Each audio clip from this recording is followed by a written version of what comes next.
방송을 통해 진행되는 교과 해설 및 새벽기도 시간에 함께하신 성도 여러분 안녕하십니까? 지난 밤도 평안하셨습니까? 저는 퀸즈교회를 섬기는 문인정이라고 합니다. 오늘은 11월 28일 월요일 지옥불이라는 소제목의 내용을 함께 묵상하겠습니다. 제목만 들으면 벌써 너무 무시무시하죠. 인류 역사를 통해서 하나님에 대하여 가장 큰 오해를 불러일으킨 주제, 지옥, 그리고 그 지옥에서의 불. 하지만 그 안에서 우리는 여전히 하나님의 사랑과 공의를 오늘 다시 한번 발견하게 될 것입니다. 교과 해설에 앞서 잠시 머리 숙여 기도하겠습니다. 하늘에 계신 저희들의 아버지 하나님, 우리를 사랑하시되 죽기까지 사랑하셨던 그 놀라우신 사랑을 지옥불이라고 하는 주제를 통해서 다시 한번 이 아침 저희가 발견하도록 축복하여 주시고, 이 시간 우리가 드리는 기도를 통하여서 성령님의 음성을 우리 모두 꼭 들을 수 있도록 축복하여 주시옵소서. 예수 그리스도의 이름으로 간절히 기도합니다. 아멘. 먼저 말라기 4장 1절의 말씀을 읽겠습니다. 만군의 여호와가 이르노라. 보라, 극렬한 풀무불 같은 날이 이르리니 교만한 자와 악을 행하는 자는 다 초계 같을 것이라. 그 이르는 날이 그들을 살라 그 뿌리와 가지를 남기지 아니할 것이로되. 이어지는 유다서 7절의 말씀입니다. 소돔과 고모라와 그 이웃 도시들도 저희와 같은 모양으로 간음을 행하며 다른 색을 따라 가다가 영원한 불의 형벌을 받음으로 거울이 되었느니라. 먼저 말라기 4장 1절에는 악인들에게 임하는 하나님의 최후 심판에 관하여 언급하고 있는데요. 그 심판은 불에 의한 완전한 멸망이라고 성경은 말하고 있습니다. 여기서 극렬한 풀무불은 노아 당시의 심판의 물처럼 하나님의 철저한 심판적 도구를 지칭하는 말인 바, 극렬한 풀무불 같은 날, 곧 전 우주적 최후 심판이 시행되는 여호와의 날을 말합니다. 악인에 대한 철저한 심판을 묘사한 이 구절에 그 뿌리와 가지를 남기지 아니할 것이라고 하는 말은 악인의 완전한 멸망을 지칭한 아모스 2장 9절과 일맥상통합니다. 특별히 그 뿌리까지 불살라져서 남지 않게 된다는 이 기록은 악의 근원을 영원히 제거해 버린다는 뜻으로 심판날에 있을 악의 완전한 소멸을 암시합니다. 특별히 유다서 7절에는 영원한 불에 관한 언급이 있는데요. 여기서 사용된 헬라어 원어 영원하다라고 하는 의미의 단어는 아이오니스입니다. 그런데 이 단어는 어떤 맥락에서 사용되었는가에 따라 서로 다른 두 가지 의미를 나타냅니다. 예를 들어 하나님에 대해 사용되면 이 단어는 그분의 영원하심을 표현합니다. 시작이나 끝이 없는 영원한 세세토록 무궁하신 하나님의 성품을 드러내는 표현으로 사용되는 것이죠. 그러나 이 단어가 인간에 대해 언급할 때는 그 이야기가 말하는 사람이 살아있는 동안이라고 하는 한정의 뜻으로 표현이 됩니다. 태우는 불을 묘사하면 불 태우는 대상이 완전히 소모될 때까지의 한정적인 불이 꺼지지 않음을 의미하는 것이죠. 그 뿌리와 가지를 남기지 아니할 것이라고 기록된 말라기 4장 1절의 기록된 표현에서 보이듯 영원한 불은 악인을 돌이킬 수 없는 상태로 완전히 멸절한다는 뜻이고, 그런 맥락에서 영원하다라고 하는 뜻입니다. 지옥불과 연관된 또 다른 묘사가 기록되어 있는 계시록 20장 9절로 10절의 말씀을 또 읽겠습니다. 저희가 지면에 널리 퍼져 성도들의 진과 사랑하는 성을 두름에 하늘에서 불이 내려와 저희를 소멸하고 또 저희를 미혹하는 마귀가 불과 유황못에 던지우니 거기는 그 짐승과 거짓 선지자도 있어 세세토록 영원토록 밤낮 괴로움을 받으리라. 이곳에서 등장하는 불도 멸망의 실제적 수단으로 묘사됩니다. 죄인들을 소멸한다는 말도 문자적으로 먹어 없앴다라고 하는 의미의 헬라어 동사 형태의 완료형입니다.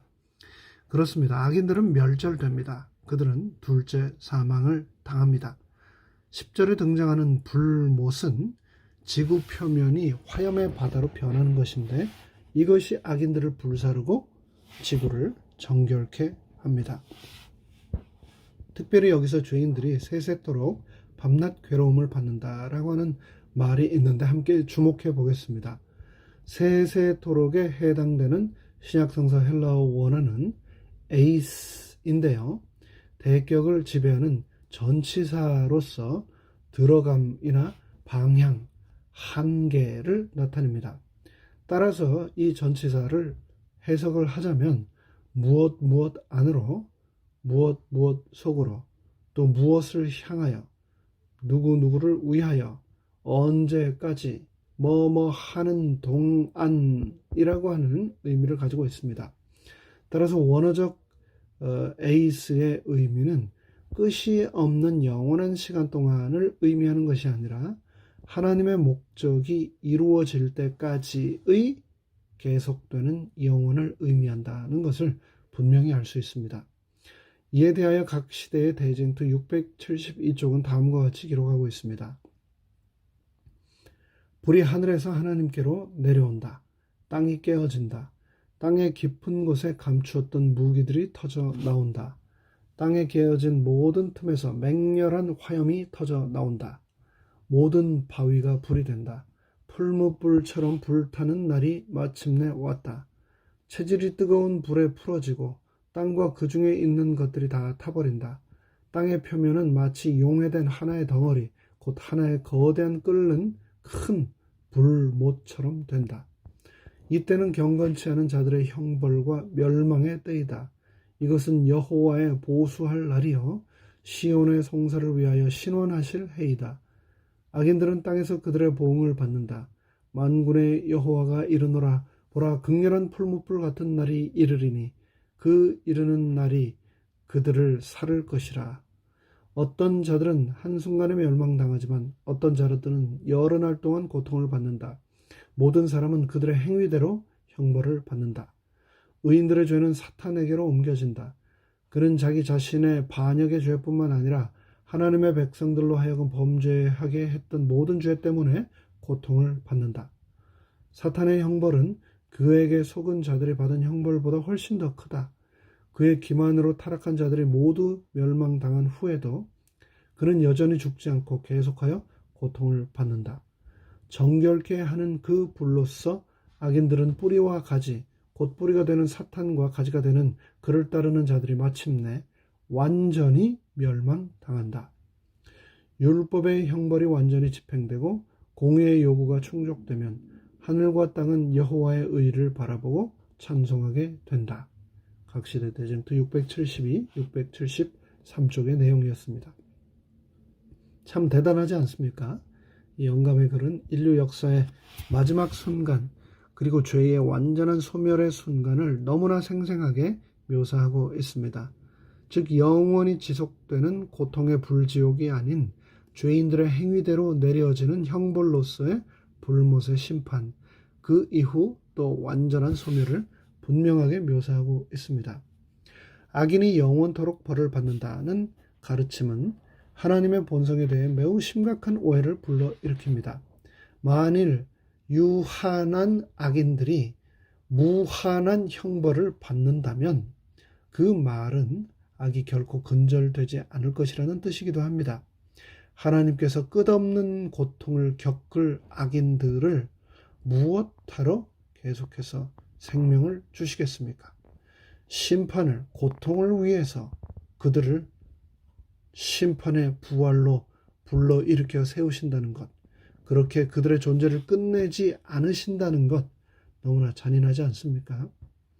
계시록 20장 12절은 이에 대하여 다음과 같이 말합니다. 또 내가 보니 죽은 자들이 물론대소하고 그 보좌 앞에 섰는데 책들이 펴 있고 또 다른 책이 펴졌으니 곧 생명책이라. 죽은 자들이 자기 행위를 따라 책들에 기록된 대로 심판을 받으니. 여기에서 악인들이 자기 행위에 따라 벌을 받는다라고 계시록 20장 12절은 분명히 기록하고 있습니다. 이 세상의 법정에서도 죄인의 죄의 질에 따라 그 경중을 판단하여 가벼운 경고로부터 무기징역 그리고 사형까지 그 죄의 정도에 따라 나름 공정하게 심판을 하려고 노력하는데, 유한한 생애 동안에 지은 작은 죄로 인하여 무한한 시간 동안 영원한 지옥불의 심판을 모두 다 받게 하신다는 것은 결코 이성적이지도 합리적이지도 그리고 우리가 이해하고 있는 하나님의 성품과도 전혀 조화를 이루지 않습니다. 지옥에 대한 이러한 잘못된 이해를 가지고 하나님을 오해하는 사람이 이 세상에 왜 이토록 많을까? 그것은 끊임없는 하나님의 성품을 오해하도록 활동하는 사탄의 노력의 결과임을 우리는 잘 알고 있습니다. 이에 대하여 살아남은 이들 430쪽은 또 다음과 같이 기록하고 있습니다. 영원한 지옥불은 없다. 악인들을 태우는 불은 세상을 정결하게 한다. 저주의 흔적이 다 사라졌다. 구속받은 자들에게 죄의 무서운 결과를 기억나게 하는 영원한 지옥불은 없다. 단 하나의 흔적만 이 우주에는 남는다. 곧 우리 구주께서 십자가에 달리셨던 그 흔적만이 언제까지나 남는다. 구주의 상한 머리와 손과 발에 죄악이 저지른 참혹한 흔적은 남아있게 된다. 그 누구도 멸망당하지 않기를 바라시는 하나님의 마음을 우리는 온전히 이해해야 합니다. 이에 대하여 예수님께서는 요한복음에 분명히 말씀하셨습니다. 요한복음 12장 47절은 말씀하시기를 내가 이 세상에 온 것은 세상을 심판하려 함이 아니요 세상을 구원하려 함이라고 말입니다. 하나님의 사랑의 본성을 오해하는 잘못된 성경 해석과 가르침으로부터 모든 사람들이 자유함을 얻게 되기를 오늘도 다 함께 기도합시다. 함께 머리 숙여 기도함으로 오늘 모든 시간을 가름하겠습니다. 하늘에 계신 저희들의 아버지 하나님, 우리를 사랑하시되 죽기까지 사랑하신 그 아버지의 놀라운 사랑에도 불구하고 이 세상은 하나님 아버지를 오해하고 두렵고 무섭고 우리를 잔인하게 영원히 심판하시는 그런 학대하는 무시무시한 존재로 세상은 우리 아버지 하나님을 바라보고 있습니다. 그러나 하나님 너무나 감사합니다. 이 오해로부터 우리 재림교회 선조들을 통하여 올바른 성경의 빛을 발견하게 하시고 또 사랑의 하나님, 공의의 하나님을 저희가 올바로 바라볼 수 있고 또 믿게 하여 주셨으니 그 은혜를 인하여 참으로 감사드립니다. 오늘 우리의 삶 가운데 우리 하나님께서 함께 하셔서 심판이 아닌 구원을 위하여 이 땅에 오셨던 우리 예수님의 사랑과 모본을 본받아 예수님의 제자로 열심히 살아가는 우리 모두가 되도록 축복하여 주시옵기를 예수 그리스도의 이름으로 간절히 축원하옵나이다. 아멘.